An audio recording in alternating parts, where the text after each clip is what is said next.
Decorating, you're going to find it at Westside Decorating Center. And good morning to you. Welcome to hour number 2 of the Art Lewis Show. And today we are going to learn more about the Merida International Institute of Peace and Happiness with a couple of folks. First of all, its founder, Dr. Debashis Merida, with us this morning. Dr. Merida, good morning. Good morning. Good morning, Art, and good morning to everybody all over the world. Thanks for being with us this morning. Also with us, helping out as he has for a couple of years now, we say good morning from TriStar Trust to Andy Bethune. Andy, good morning. Good morning, Art. And thanks for being with us. I Thank think you. Before we get too far into the symposium coming up and everything, I think we need an overview, again, as we do every time, of the Peace Institute, how it came about, why it came about. Dr. Merida? Thank you, Art. When I was a child, I saw the effect of war, and I suffered from it. I lived in a refugee camp, so I was a child, but I decided to, since that time, I decided that how I can make this world peaceful. So I created a foundation, my Merida Foundation, in 2001. They always thought about how to create an institute or an institution that can spread the message of peace throughout this world, and how we can make people peaceful. I saw that last 5,000 years, people tried to make the world peaceful, but those were not effective. We can see that today this world is more chaotic, more not peaceful than any time in the history of world. Though there are many wars, we thought that war can bring the peace in the world, but it never did.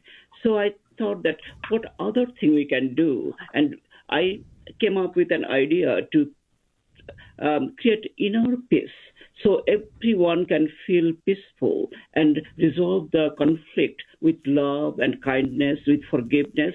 And for that reason, I created this institute called Merida Institute of Peace and Happiness, because ultimate purpose of our life is happiness, and ultimate way to reach the happiness is the peace. And peace is not the goal, but it is the game itself. But always we forget that peace is the most important thing, because without peace, life has no value. And Andy, that's why we created this institute. Go ahead. I'm sorry. Go ahead. Yeah, that's why we created the institute. Thank you. And Andy, your involvement, how'd you get involved in it?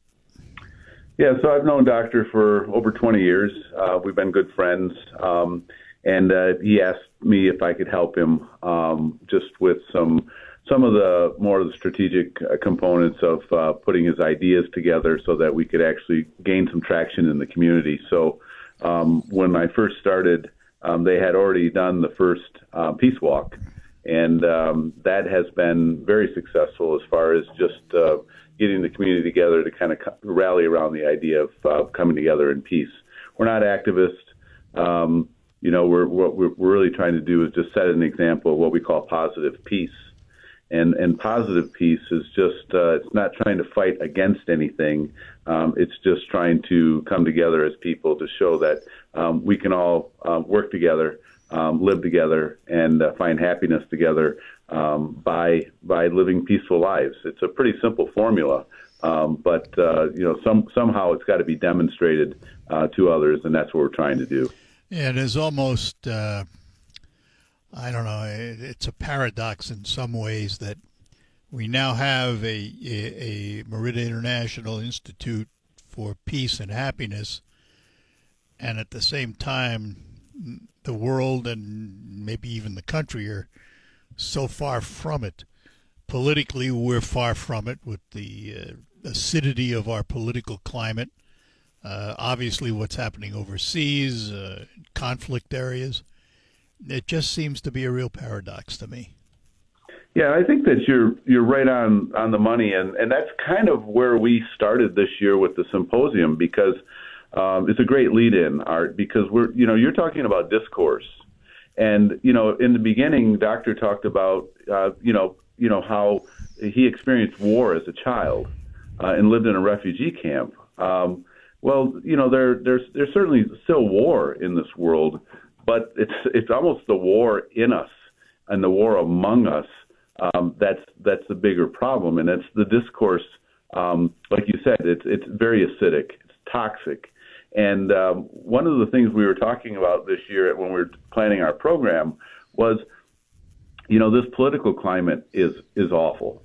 And how do we do something about it? Well, we're not experts on how to do, conflict resolution, especially in politics. I mean, there's all kinds of challenges there. Good luck. And we talked about how to find peace in the midst of chaos. That became kind of our overarching theme for what we were going to try to do this year. And when we look at really the common thread through a lot of the chaos that we live in today, social media plays a huge role in it. Oh yeah. And so our four pillars for the Peace Institute are inner peace, peace in the family, peace in the workplace, peace in the community, and those are the things that we try to address. Doctor's written extensively on inner peace. And so what we're trying to do is bring some of us together to say, okay, how are some of these issues affecting those four things? Yeah. And I think that this year we're bringing in Bailey Pardell, who is on a world stage as far as social media's impact on mental health.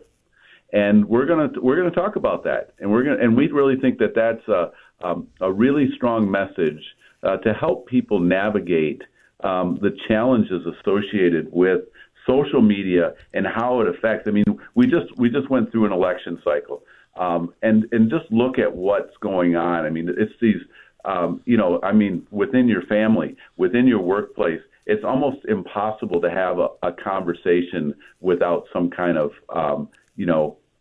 negative or some kind of animus that goes along with it. So you've mentioned this symposium. Tell everybody the wheres and whens. Yeah, so all the details. So this year we've expanded a little bit. We think that because of Bailey's platform, she's got over 5 million views on social media, and she's going to actually do a public lecture at SVSU at 4:30 on May 1st, and that's going to be in the Ott Auditorium in Gilbertson Hall. And then on May 2nd, in the morning, from May 30 to 1, we will do the actual symposium, and Bailey's going to lead the whole thing. So we're going to basically have a workshop format that we work through all morning long, and then it'll end with a luncheon, and then Doctor will make the awards for the annual MIPH Peace Awards. So that's May 1 and 2, all at Saginaw Valley, all in Gilbertson Hall. Is there a cost? No cost, and that's one of the neat things. We've got SVSU as a partner. We also have the Bay Area Community Foundation, Saginaw Community Foundation as partners to help us offset, as well as what Dr. and Mrs. Merida do to support the foundation. Yeah. So this is free, and we really think it's a great value add for our community. I will remind everybody again, and we'll come back and talk more with Dr. Merida and Anthony Tony. Never mind. Andy, I got it. Just my head's someplace else. Andy Bethune also with us today. We will be back with our guests after these notes. Dow Credit Union puts their members first and are proud to offer unbeatable rates, exceptional value, and zero NSF fees. They were also named one of America's best regional credit unions for 2025 by Newsweek. Join today at dowcreditunion.org/join.join. We're talking about the Merida International Institute of Peace and Happiness, founded by Dr. Debashis Merida, who is with us on the phone this morning, and also with us Andy Bethune, who works with the Institute from TriStar Trust. Dr. Merida, someone who is interested in taking part in the Institute, what do they need to do, and how many ways are there for people to participate? Very good question. I think everyone can participate. Everyone can join our institute. First thing they can do, they can join our peace walk. They can join our seminar or lecture. Other way, they can go to website, Mridha Peace Institute website, miiph.org, and join there. First, they can join as a friend of peace, and then there are some courses they can do, and they can be advocate of peace or diplomat of peace. And by that way, they can join, and they will get all our email and messages, all our writings, and what we are doing. We also encourage people from different parts of the world, different parts of the country, to do peace work. And we will help them to do the peace work in their community, to enhance the peace, to spread the message of peace throughout the country. That is our main goal. And also they can ask us some information. We have information booklet as well as we have books available that will teach them how to create inner peace. Because outward peace is not on our hand. It is responsibility of the community. But we can create inner peace. And when everybody has inner peace, then this world will be peaceful. Thank you. One of the other things I notice on your website is these Wednesday meditations for memory. What are they like, and what's their purpose? Purpose of the meditation is to enhance our memory, calm our mind, and create inner peace. So we started a process or a class every Wednesday at 5:30 p.m. At Montague Inn. Anyone can join. It is also free of charge, and we will teach them how to do meditation. And through this meditation, they can enhance their concentration, improve their memory, and also find inner peace. We just started that, and I moderated it. I teach them how to do meditation and create inner peace. So I like to invite everybody who is listening to this information, please come and join us at Montague Inn and participate and learn how to do meditation. It will create inner peace and also bring your life, in your life, happiness. Also, it will enhance your memory and concentration. In this world where information overload is always there, we like to focus and we like to improve our calmness of mind. And when you have calmness of mind, you have happiness. Thank you. Andy, in terms of participation, the public wants to participate. What should be their first step, and how many ways are there to participate? Yeah, the easiest thing is to go to the website, miiph.org, and there's registration, a registration site for both the lecture and for the symposium. So that's the easiest way to do it. That way, we have the head counts for both, and it's really it's basically the main portal. And you go under enroll, and there's ways to do it, and then there's a members portal that you get eventually. So right. Tell me. And so, go ahead. No, it's all right. Go ahead. Finish up. Yeah. So just go to the site, and it'll prompt you to these to registration tabs for both events. So tell me about the courses that are online. Right. So we've been working on this for a little while, where what we're trying to do is just have these different opportunities for people to come on and learn more about the different levels of peace. So it's just kind of more of a thought-provoking exercise for people to come in and register and learn take a short quiz and then just get different levels of certification, through MIPH to basically say that they're exploring further the opportunities for learning about peace. And again, everything is free. Is that right? Yeah, that's the this is not a commercial enterprise. This is philanthropy. This is altruism, really created by Dr. and Mrs. Merida. What they're trying to do is make the world more peaceful, and this is something that they feel passionate about, something that they've put their own financial resources behind. And at some point in time, we'll probably start asking for a little bit of support to help offset. But the objective really is to program. There's another a really neat thing that they're doing in creating what is called the Peace Path that was approved by the City Council last year, and across from the Montague. Basically, that circle at Hoyt Park and the Montague Inn is what will be called the Peace Path, and there will be benches with inscriptions on them, and just a place for people to be able to walk along, have a seat if they'd like to, read some ideas about peace, and really this is a gift from Dr. and Mrs. Merida to commemorate peace in our community. Would both of you agree with me? You are tackling a very difficult issue because you are involved in trying to change the minds and hearts of men and women.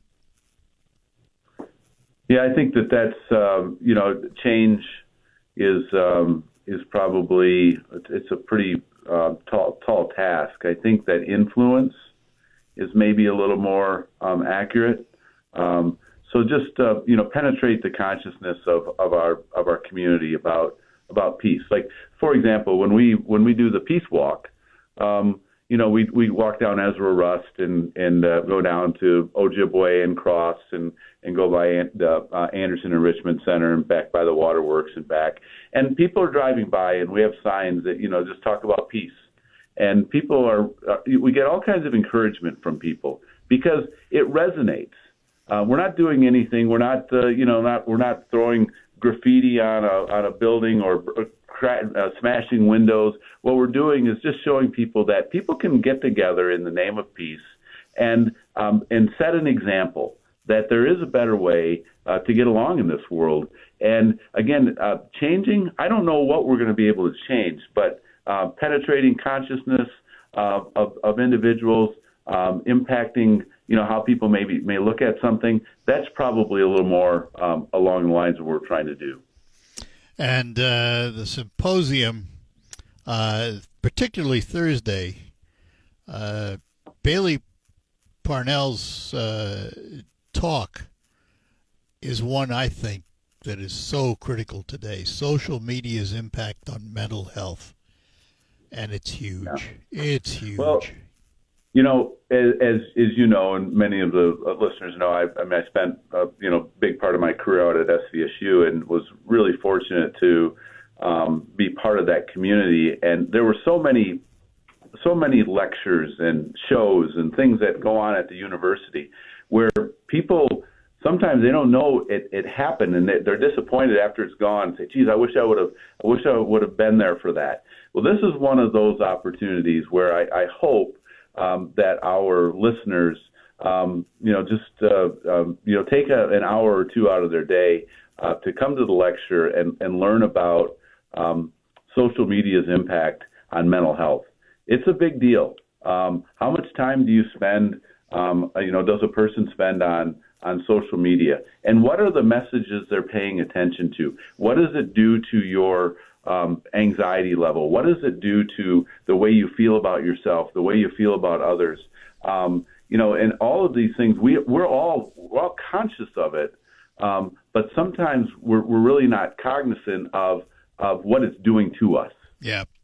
All right, hang on. I got to take a break, but the registration for the Thursday, May 1st discussion with Bailey Parnell, and then the May 2nd, 8:30 a.m. to 1 p.m. Finding Peace in Chaos sessions. You have to register online at miiph.org, and you will find the registration online. And they need that for a head count, but there's no cost. We will be back with our guests. Let me ask how your sleep was last night. You know, today we're asked to do more for less, so when you go to bed, you spend a third of your life there. You really need quality sleep, and you can get it with a quality mattress from Sanitary Mattress.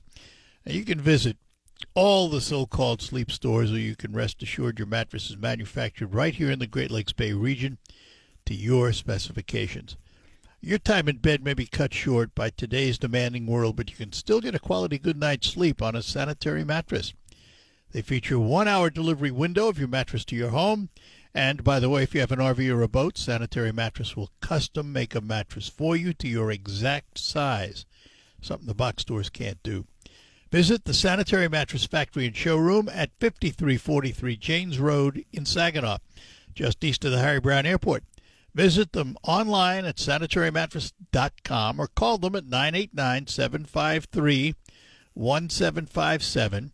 Sanitary Mattress, serving the Great Lakes Bay region since 1935. Diabetes, high blood pressure, and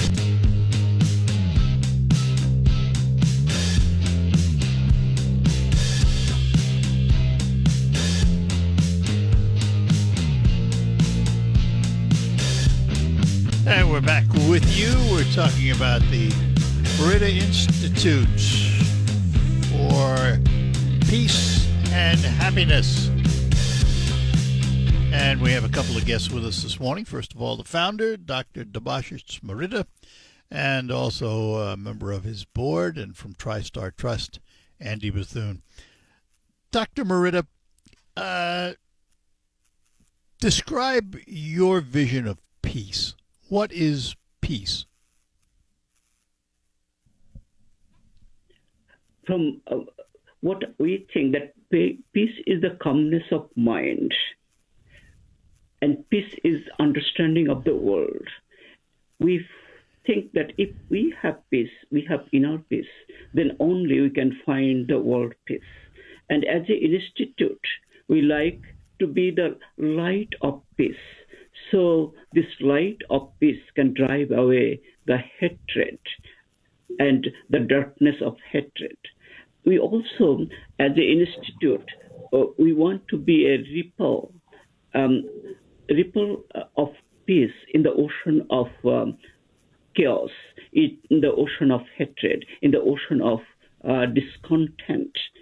And this ripple will ultimately take over the whole ocean and spread the message of peace and teach all human beings how to be peaceful. Because we, as I mentioned before, that we try to spread the message of peace or be peaceful for 5,000 years. We have an institute called Institute of Peace almost in every country, but it could not do the peace because this institute tries to resolve the conflict, but that does not solve the problem. We cannot resolve the conflict if it resides in our heart and soul. So we have to clean our heart, our mind, our soul to create the world peace.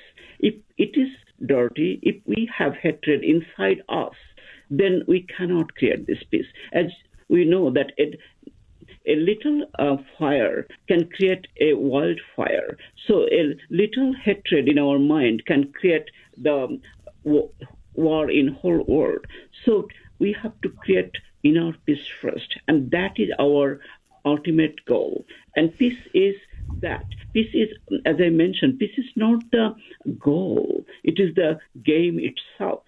We think that peace is a goal. Peace is our ultimate purpose. Yes, as an institute, it is our purpose to create a peaceful world. But peace is ultimate necessity of life. Without peace, nothing is really possible.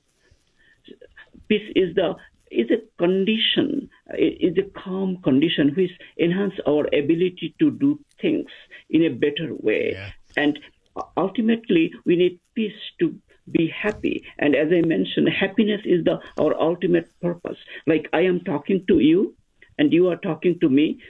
We are doing this to feel happy. Ultimate purpose of this talking is happiness. Yeah. Please. Let me ask, Doctor, about what I see as an additional benefit. Correct me if I'm wrong. Basically, we're talking about the mind and heart.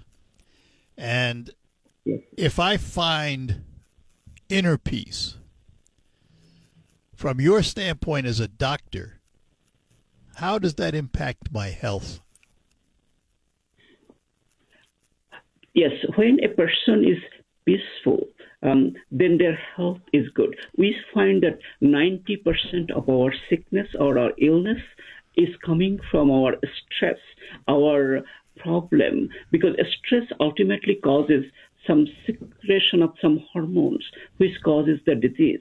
But if we have calmness and happiness, then we get the happiness hormone like endorphin, which actually clear this sickness.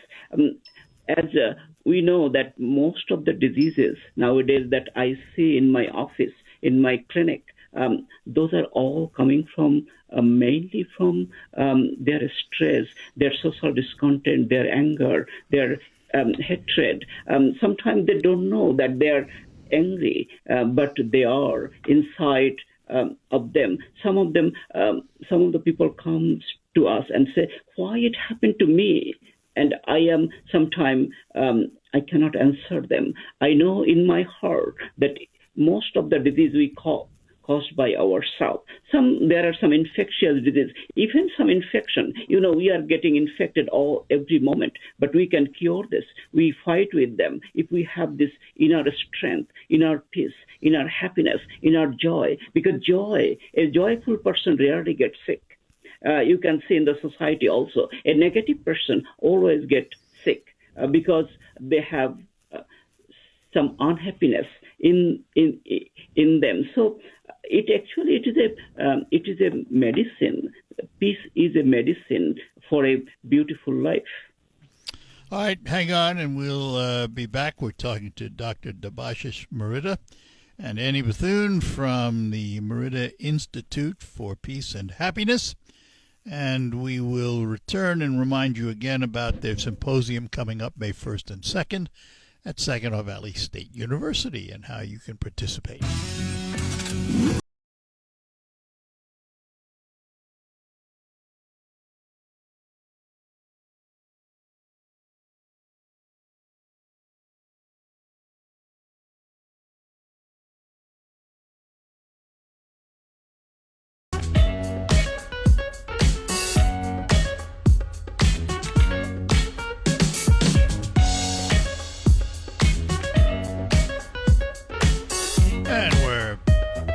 With you.